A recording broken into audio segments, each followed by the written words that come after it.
What up, what up, what up? How's my free nation doing? It's Pollyfree out here on the Assiniboine River by the Moray Bridge, and where the Sturgeon Creek meets the Assiniboine. I'm about to drill a couple holes here where I just moved the snow away with my new auger and try out a couple new rods, a couple new baits that I got from one of my sponsors, Nico Fishing. I appreciate the bait. It's a tadpole soft plastic that I haven't got to try yet. It's supposed to be more for bass, but I'm gonna see if I can catch some walleye on it today.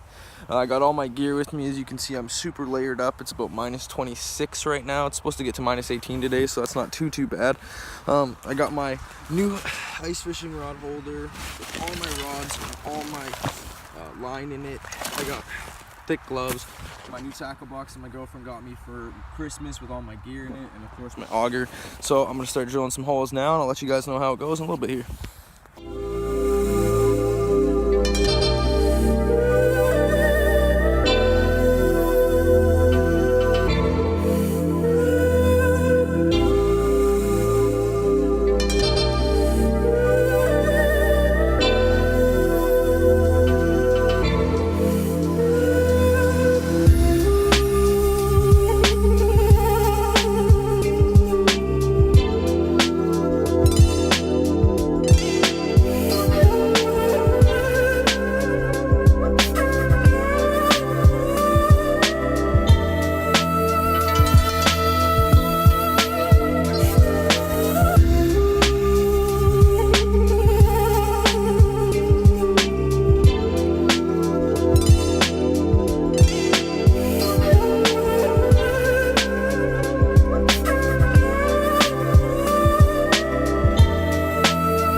Let me show you all what I'm working with here. I got these panfish / trout red worms.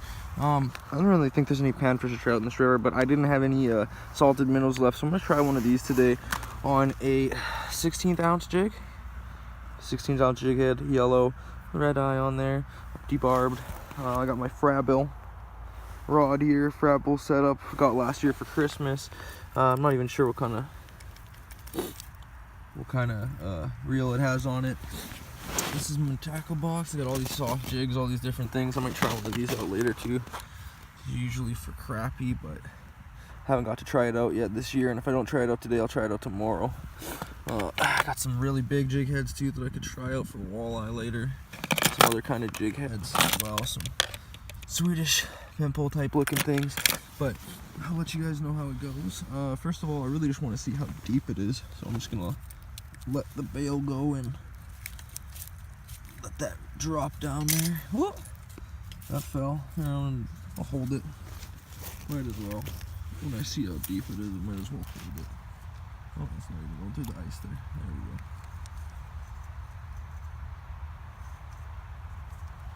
Am I on the bottom already? No way.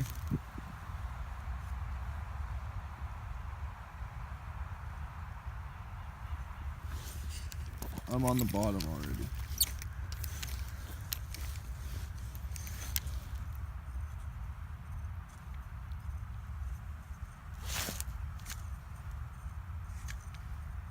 I feel it jigging. I think I'm in about 4 feet of water, maybe 2 because the ice is about 2 feet thick. Google gobble. Well, I'm gonna have to just move and try another place apparently. Alright guys, well that ended up being about 2 feet of ice and 2 feet of water, so I'm moving. I already packed everything up. It's quite cold out here today, but I'll show you over here on the other side. If you look that way, there's a bend in the river over there. I don't know if you can tell from over here. But from what I remember from my reading a river videos that I've watched, and from watching Luke on Catfish and Carps, is that a bend in the river usually means there's a deep hole there. So I'm gonna go over there.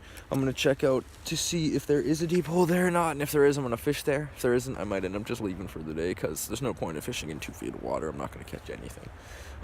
Now to get over there, I'm gonna take the bank all the way there, just in case there is some thin ice somewhere in between here, so that I don't fall through. But I highly doubt it with 2 feet of ice. That's pretty damn thick. You could drive a truck on that. Yeah, I'll get back to you guys in a little bit here.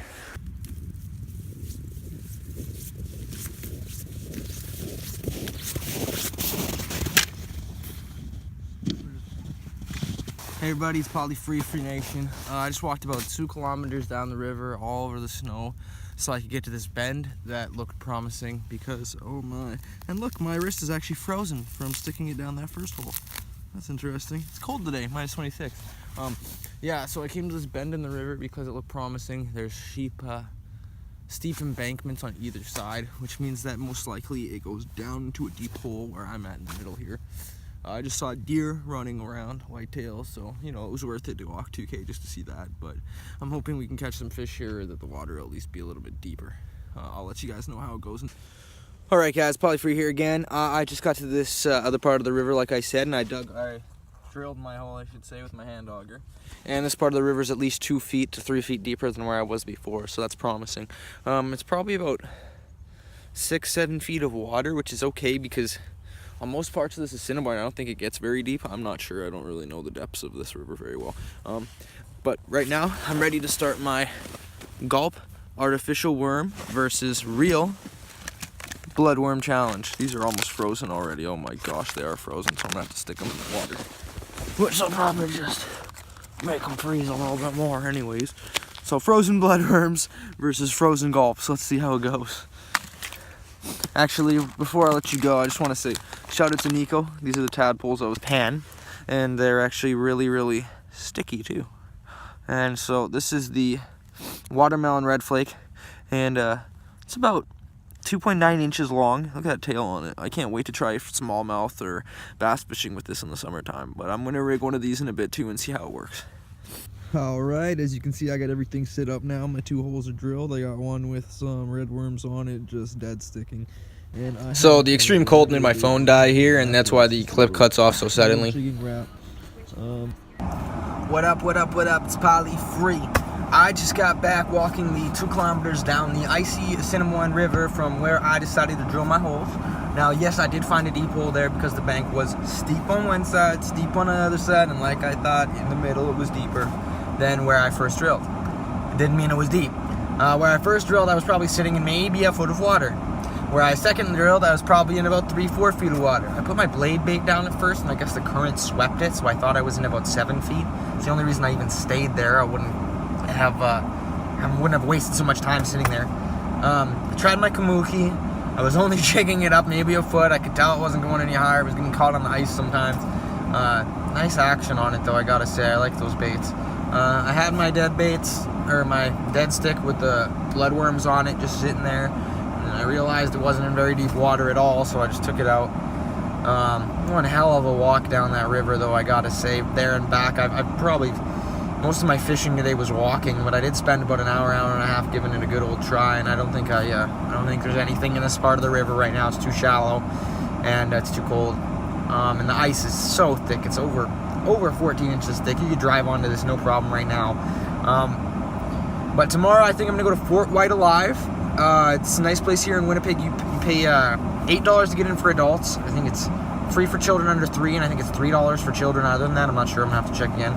But you pay $3 to fish, and they actually have fishing equipment that you can rent there. It's $6, but they'll drill your holes for you with an electric auger, and I don't know exactly what they give you. I'm pretty sure they probably give you like an ice rod or whatever for your kids, but I got my own rods, my own equipment, so I'm going to go there tomorrow and check it out and give it a good old try. I've heard some really good things about it in the Manitoba Ice Fishing Forum. I put a post up asking if anybody had some tips or anything like that, and from what I gather, there's no live bait allowed. Can't bring the dead salties. I'm not sure about that. It was on and off conversation type thing. Definitely allowed artificial baits. I'm gonna try my kamukis. I'm gonna try every single thing I have in my tackle box here.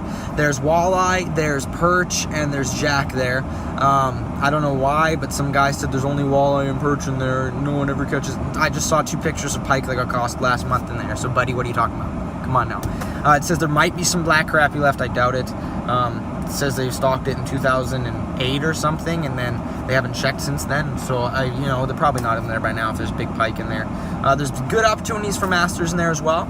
So yeah, it was a dud today on the river on the Assiniboine, where Sturgeon Creek meets the Assiniboine River by the Moray Bridge, which I kind of figured, but I had to give it a try because this is one of my favorite places to fish all summer and all spring long.